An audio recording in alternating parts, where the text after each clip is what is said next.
네, 안녕하세요. 이루신문 시민석 기자입니다. 오늘은 이제 최근 어느 정도 가닥이 다 잡혀가는 김호중 씨 1심 공판에 대한 이야기를 해볼까 합니다. 지금 뭐 나와 있는 시간표는 9월 30일 날 결심 공판. 그럼 통상적으로 한 달 이내에 선고 공판이 있으니까 아마 10월 말 정도에 1심 선고 공판이 있을 걸로 예정되는 상황.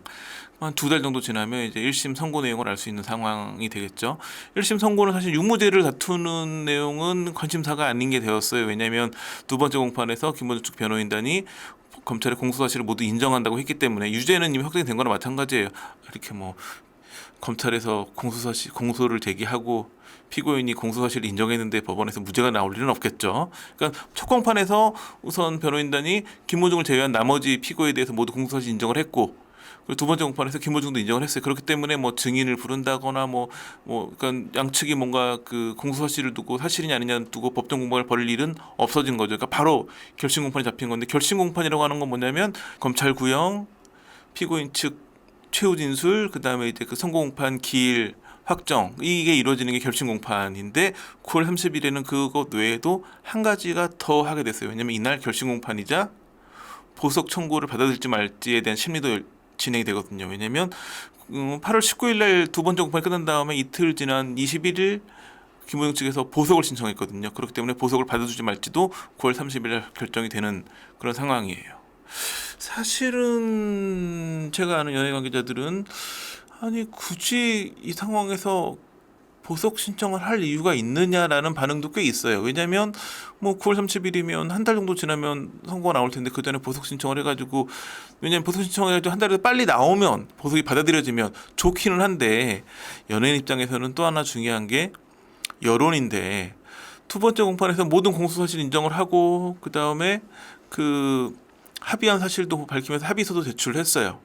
그래서 딱 그 변호인단의 전략을 보면 그냥 다 인정하고 뉘우치는 모습을 보이면서 그 유죄는 받지만 양형을 유리하게 하자, 이런 전략인 것 같아요. 뭐 이제 여러분들도 뭐 재판 관련된 기사나 뉴스 보면 많이 접하셨겠지만, 양형에서는 이제 유리한 요소와 불리한 요소를 판사가 다 얘기한 다음에 이걸 가지고 이제 어떻게 양형을 한다라고 결정을 하는 건데, 우선은 뭐 가장 중요하게 나오는 게 뭐 초범임으로, 이런 표현 많이 쓰죠. 범죄 전력이 별로 없기 때문에 우선 초범이에요. 두 번째는 피해자와의 합의가 됐어요.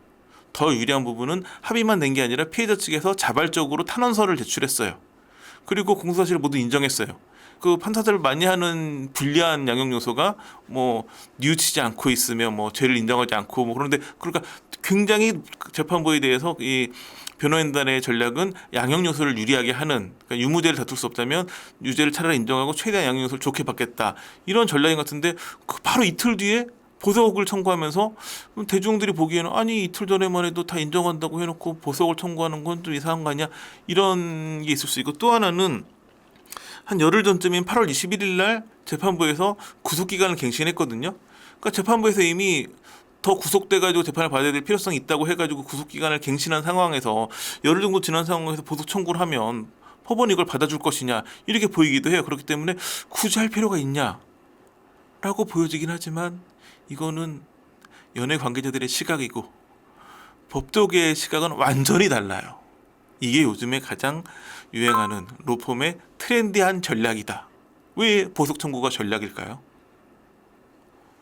이건 뭐 제가 이제 연예부기도 하지만 사회부 팀장도 하면서 법조 관련된 분들을 만나면서 이렇게 이런 얘기를 많이 들었었는데, 이번에 딱 그런 사례인데, 이렇게 그 선고가 얼마 남지 않은 상황, 제일 궁금한 게 뭘까요? 지금 김호중 팬들이 제일 가장 궁금한 게 뭘까요?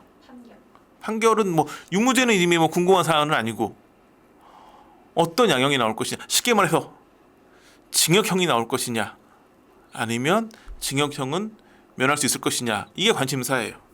이게 법적으로 보면 굉장히 양형이 무거울 걸로 예상이 되기도 해요. 보면 좀 기소된 혐의들 보면 위험 운전치상, 이거는 1년 이상 15년 이하의 징역 내지는 1,000만 원 이상 3,000만 원 이하의 벌금형이에요. 도주치상은 1년 이상의 유기징역 또는 500만 원 이상 3,000만 원 이하의 벌금. 그다음에 사고 미조치는 5년 이하의 징역 내지는 1,500만 원 이하의 벌금. 그리고 범인 도피 교사는 5년 이하의 형 또는 700만 원 이하의 벌금형이에요. 이게 보면 유기징역과는 징역형이 나올 가능성도 배제할 수 없는 상황이에요. 근데 이제 징역형이 나오지만 집행유예가 되면 그나마 다행인데 제가 보기에는 벌금형이 나오면 가장 좋은 상황이겠지만 징역형의 집행유예가 나와도 나쁘진 않은 상황인데 실형이 나와버리면 이건 매우 상황이 애매해지는 거죠.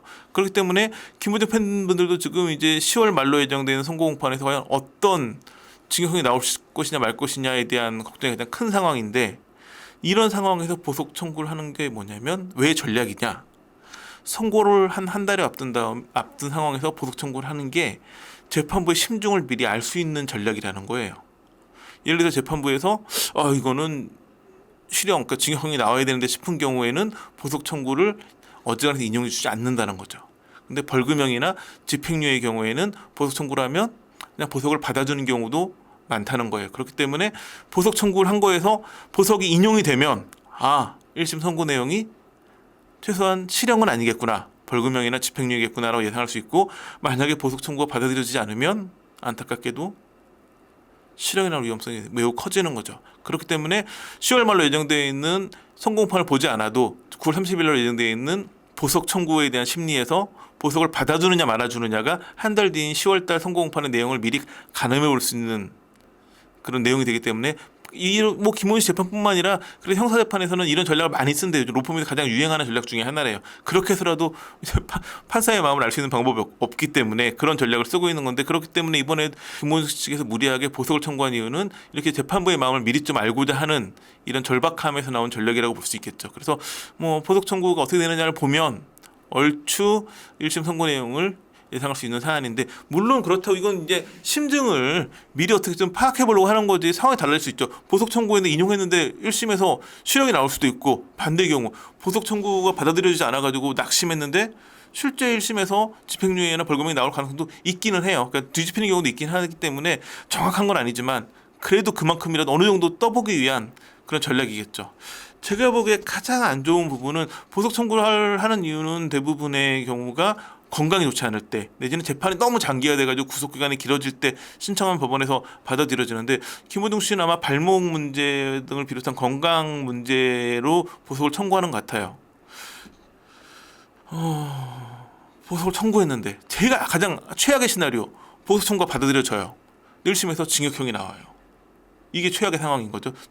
기대를 했는데 뒤집히는 것도 있지만, 또 하나는 재판부가 징역형을 선고할 마음이기도 하지만 그만큼 발목이나 건강이 안 좋아가지고 보석을 받아들여졌다고 본다면 그만큼 건강이 안 좋은데 실형을 받을 수도 있다는 거기 때문에 이게 아마 최악의 경우인 거고, 가장 좋은 건 보석 청구가 받아들여지고 1심에서 벌금형이나 집행유예가 나오는 거고, 그나마 안 좋지만 좋은 건 보석 청구가 받아들여지지 않아가지고 낙심했는데 실제 1심에서는 벌금형이나 집행유예가 나오는 거겠죠. 그래서 그걸 봐야겠지만 제가 그냥 추측하는 게 아니라 법조계에서 로펌에서 이런 전략을 많이 쓴다는 거 봤을 때는 아마도 보석 청구에 대한 법원의 결정이 1심 내용과 비슷하게 나올 가능성이 높아요. 그러니까 이제 한 달 정도만 기다리면 9월 30일 결심 공판이니까 그때 결과를 보면 어느 정도 예상이 가능하지 않을까. 지금 이제 재판부는 철저하게 모두 인정하면서도 뉘우치는 자세로 무거운 형을 피하기 위한 전략이기 때문에 이 전략이 성공하길 기대해 보겠습니다.